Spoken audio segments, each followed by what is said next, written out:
Hello दोस्तों, कैसे हैं आप सब। उम्मीद है कि आप सब बहुत अच्छे होंगे। और चलिए आज जिस टॉपिक में हम बात करने वाले हैं वो मैथमेटिक्स का एकदम ratio and proportion, zero level से लेकर आपको हीरो लेवल तक, ठीक है, हम पढ़ा देते हैं। पार्ट 1, पार्ट 2, पार्ट 3 जितना भी जाने दीजिए, उसका कोई टेंशन नहीं है। लेकिन आज यदि आप रेशियो और प्रोपोर्शन हमसे पढ़ लिए तो आपको ज़िंदगी में कोई बुक पढ़ने का जरूरत नहीं होगा। आप RS अग्रवाल बनाइए, वहाँ से भी क्वेश्चन बन जाएगा। जिस बुक से हम पढ़ाएंगे वो बुक पटना का ही बुक है और उसी बुक से हम पार्ट 1, पार्ट 2 करके आपको पढ़ा देंगे, ठीक है। तो चलिए स्टार्ट करते हैं रेशियो एंड प्रोपोर्शन, जिसको हम लोग क्या बोलेंगे, अनुपात और समानुपात। नहीं, अनुपात और समानुपात। रेशियो माने अनुपात, ठीक, और प्रोपोर्शन मतलब समानुपात। तो सबसे पहले समझिए कि अनुपात किसको बोलेंगे। सबसे पहले ये हम लोग को जानना बहुत जरूरी है कि अनुपात किसको बोलेंगे, ठीक है। तो दो सजातीय राशियों के बीच, है ना, तुलनात्मक संबंध को अनुपात कहते हैं, ठीक है। क्या बोले कि दो सजातीय राशि, सजातीय राशि नहीं, वो जो राशि होगा दो समान होगा, इसी के बीच तुलनात्मक जो संबंध होगा उसी को हम लोग अनुपात बोलते हैं। ये आप लिख लीजिए और आज का वीडियो कॉपी एगो बना लीजिएगा, ratio and proportion video 1 class 1, ठीक है, ये क्लास 1 है। तो समझिए दो सजातीय राशि बोलने का मतलब क्या है, ठीक है। रेशियो A:B, ठीक, इसको हम लोग लिख सकते हैं A/B। समझिए इस चीज को हम लोग बोलते हैं प्रथम पद, ठीक है। इसको बोलिए फर्स्ट टर्म और इसको बोलिए सेकंड टर्म। इंग्लिश वाले के लिए सेकंड टर्म, कहा कि भाई इंग्लिश हिंदी वाला तो समझ लेगा सेकंड माने क्या, लेकिन इंग्लिश वाला सबका बहुत मुश्किल हो जाता है। वो बिल्ली बोलिएगा ना तो बिल्ली को बिल्ली नहीं समझेगी, केट बोलिएगा तब समझेगी कि वो बिल्ली को केट बोला जाता है। तो इसको बोल दिए फर्स्ट टर्म सेकंड टर्म, ठीक है। A:B, तो देखिए ये जो A:B है ना, ये अल्फाबेट है, ये भी क्या है, अल्फाबेट, और ये भी क्या है, अल्फाबेट है। तो हम बोले थे कि दो सजातीय राशि, जो राशि होगा वो समान होगा। ये भी इंग्लिश का अल्फाबेट है और ये भी इंग्लिश का अल्फाबेट है। तो देखिए कंपेयर जो हो रहा है अल्फाबेट के बीच में हो रहा है। और रेशियो को हम लोग A/B के फॉर्म में भी लिख सकते हैं, कहीं कोई दिक्कत नहीं है। एक एग्जाम्पल लेते हैं, मान लेते हैं कि 4:6, 4:6 नहीं, तो हम लोग इसको क्या लिख सकते हैं, 2:2/3, 4/6 ऐसा भी लिख सकते हैं, ठीक। कट कर दीजिएगा तो 2 गुना 4, 2 तिया 6, 2/3, ठीक है। तो रेशियो को ना जैसे 4/6 है तो हम लोग लिखे तो लास्ट तक इसको हम लोग सिंपलेस्ट फॉर्म में लिखेंगे, वही मेरा ये होगा।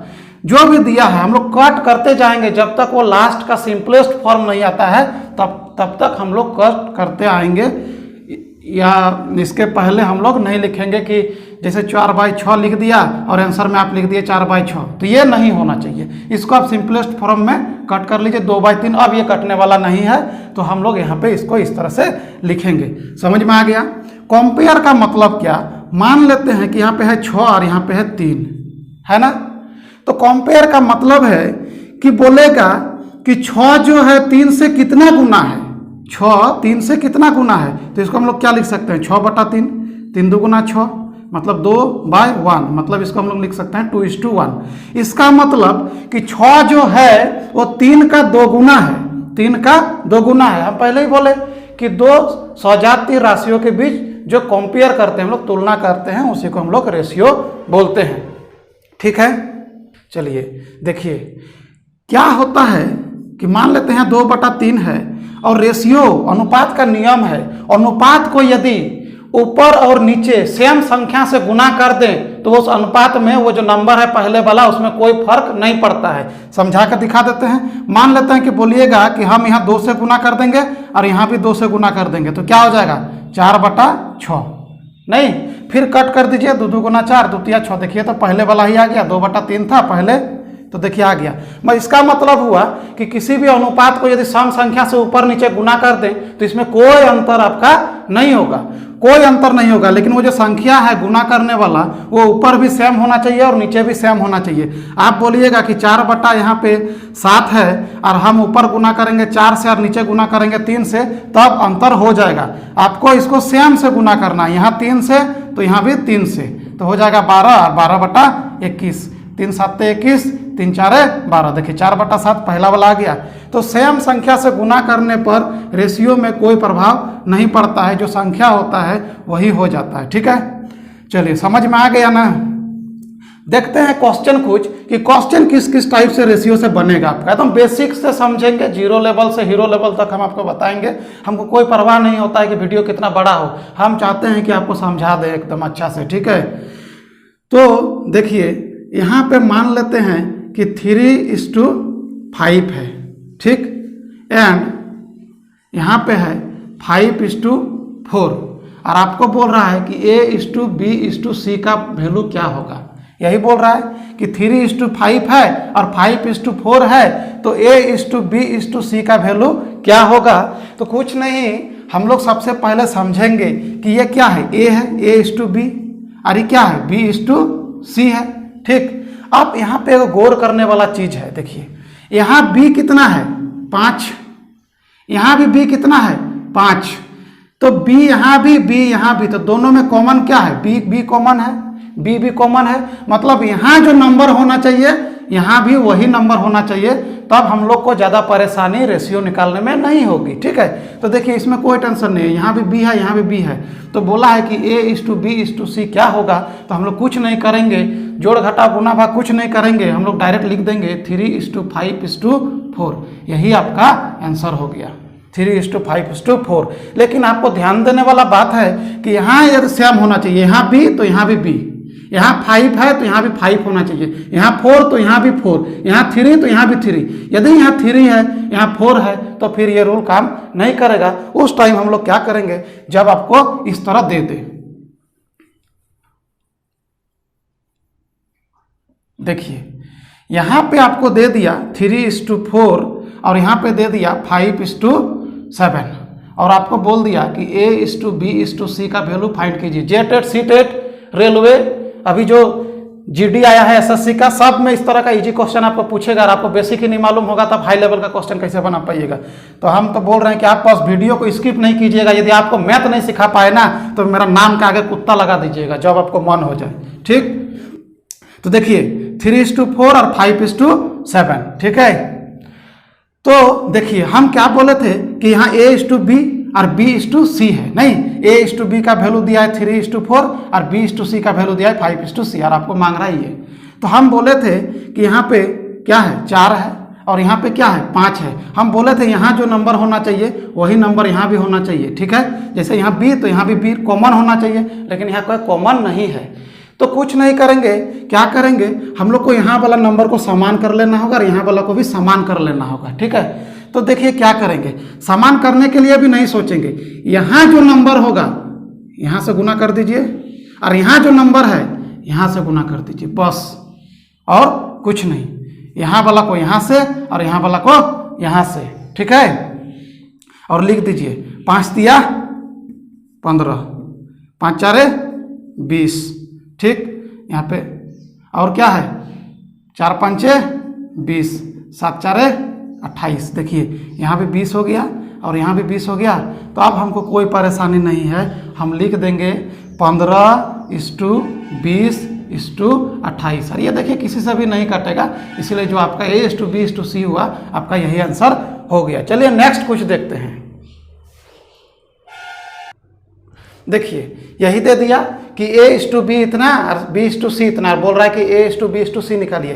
तो हम तो बोले थे यहाँ देखिए B है और यहाँ भी B है, दोनों कॉमन है B और B, लेकिन यहाँ B का वैल्यू 7 है और B का वैल्यू 6 है, दोनों इक्वल नहीं है। तो ये दोनों को बहुत जरूरी है कि हम इक्वल करेंगे, जो कॉमन टर्म है मेरा ये दोनों में उसको इक्वल करना बहुत जरूरी है। तो हम बोले थे क्या कि इसको यहाँ पे गुना कर दीजिए, इस 6 को, और इस 7 से यहाँ गुना कर दीजिए, और कुछ नहीं कीजिए। तो क्या हो जाएगा, 6 5 30, 7 6 42, ये क्या हो जाएगा, 7 6 42, 7 7 49। देखिए यहाँ भी 42 हो गया, यहाँ भी 42 हो गया।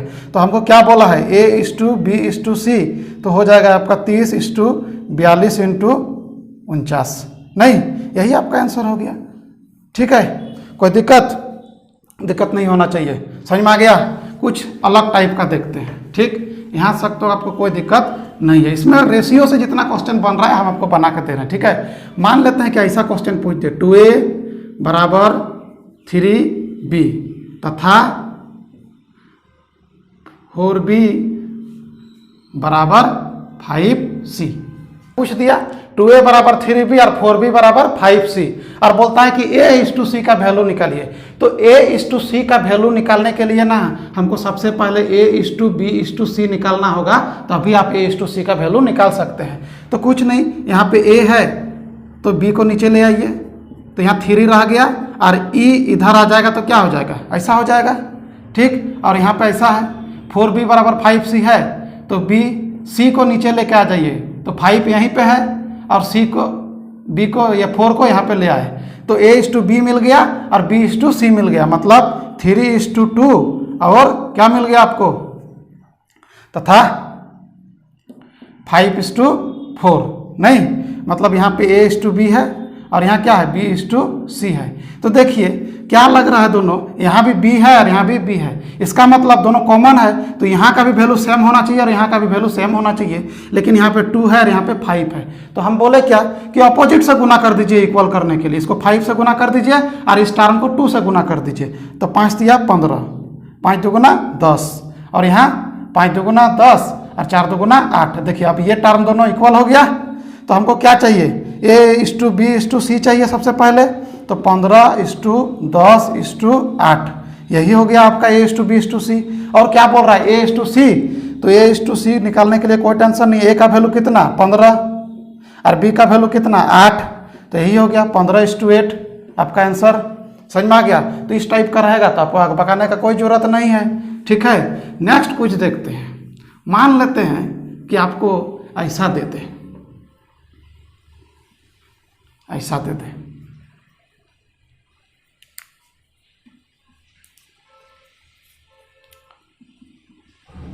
ठीक, और बोल दिया क्या a/b/c का वैल्यू फाइंड कीजिए। देखिए क्वेश्चन किस किस टाइप से बन रहा है। देखिए 2a बराबर 3b बराबर 4c। अब क्या बोल रहा है कि a/b/c का वैल्यू निकालिए। वहां पे क्या था, बीच में तथा था और एगो वैल्यू था, लेकिन यहाँ पे डायरेक्ट ऐसे बोल दिया।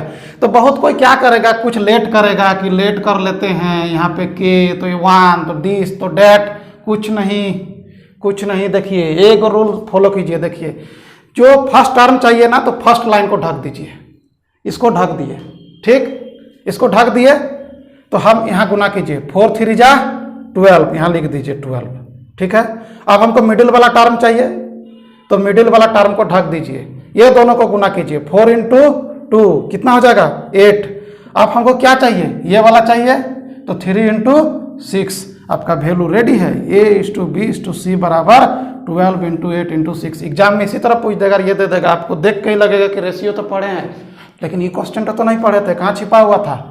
तो देखे क्या बोले, कुछ नहीं, जब इस तरह रहेगा तो पहला वाला को ढकिए तो पहला वाला वैल्यू मिलेगा, दूसरा वाला को ढकिए तो दूसरा वाला वैल्यू मिलेगा, तीसरा वाला को ढकिए और इससे गुना कर दीजिए तो ये वाला वैल्यू मिलेगा। कोई दिक्कत नहीं होना चाहिए आपको। समझ में आया कि नहीं? नेक्स्ट देखते हैं, नेक्स्ट क्या और हो सकता है। ठीक है, देखिए मान लेते हैं कि 1/2 दे दिया, 1/3 दे दिया और 1/4 दे दिया, और आपको बोल दिया क्या कि a/b/c का वैल्यू फाइंड कीजिए। देखिए कितना टाइप, 3-4 टाइप का हम बता दिए, 3-4 टाइप को आपको पूछेगा। आप वीडियो को यदि स्किप किए ना तो जिंदगी में रेशियो नहीं सीख पाइएगा। ठीक, तो आपको चाहिए कि 10 मिनट 12 मिनट जो भी वीडियो है उसको कंप्लीट देखें। ठीक है, देखिए सबका क्या है, अंश समान है। जब सबका अंश समान रहे ना, याद रखिएगा, जब अंश समान रहे क्या, अंश जब समान रहे, न्यूमिनेटर जब समान रहे और a/b/c का वैल्यू बोले निकालने के लिए, तो कुछ नहीं करेंगे, ढकिया नियम लगा देंगे, माने ढक देंगे। ठीक है, फर्स्ट टर्म को, हमको फर्स्ट टर्म चाहिए तो फर्स्ट को ढक दीजिए, फर्स्ट को ढक दीजिए और नीचे गुना कर दीजिए, 4 × 12 हो गया। सेकंड वाला चाहिए, ढक दीजिए इसको, 4 × 2 = 8 हो गया। थर्ड वाला चाहिए, ढक दीजिए, 3 × 2 = 6। ठीक, अभी देखिए दोनों क्या होगा A/B/C बराबर इतना मिल गया। लेकिन ये सब टर्म 2 से कटेगा, हम पहले ही बोले रेशियो में यदि कट रहा है तो पूरा काट दीजिए। ठीक है, 2 छक 12, 2 4 8, 2 3 6, आपका आंसर रेडी है 6:4:3। यही एग्जाम में पूछेगा गारंटी के साथ, बोले जे टेट हो, सी टेट हो, पारा टीचर का आकलन परीक्षा हो, कुछ भी हो, SSC GD हो, JSSC हो, रेलवे हो, आपको इजी से इजी क्वेश्चन यहीं से पूछेगा। और आप छोड़ के आइएगा यदि आपको नहीं मालूम है तो, लेकिन आज के बाद नहीं छोड़िएगा। क्या नियम हो गया, अंश समान रहे तो ढक देंगे और आराम से ऐसे करके निकाल देंगे। जब आप थ्योरी बनाइएगा ना इसका, देखिएगा कितना बड़ा होगा। जब इसको बोलिएगा कि नहीं हम ढक के नहीं बनाएंगे, तो सबसे पहले आपको LCM लेना होगा। किसका, 2 3 और 4 का। तो 2 3 और 4 का LCM हो गया 12, हो गया 2 3 4 का LCM हो गया 12। तो क्या करना होगा, यहाँ भी 12 से गुना कर दीजिए, यहाँ भी 12 से गुना कर दीजिए और यहाँ भी 12 से गुना कर दीजिए। तो 2 छक 12, 3 4 12, 4 3 12, यही आंसर आया था 6:4:3। देख लीजिए पीछे वाला। तो हम क्यों LCM लेने जाए भाई, हम ढक के निकाल देंगे नहीं जब हम समान रहेगा, कोई दिक्कत।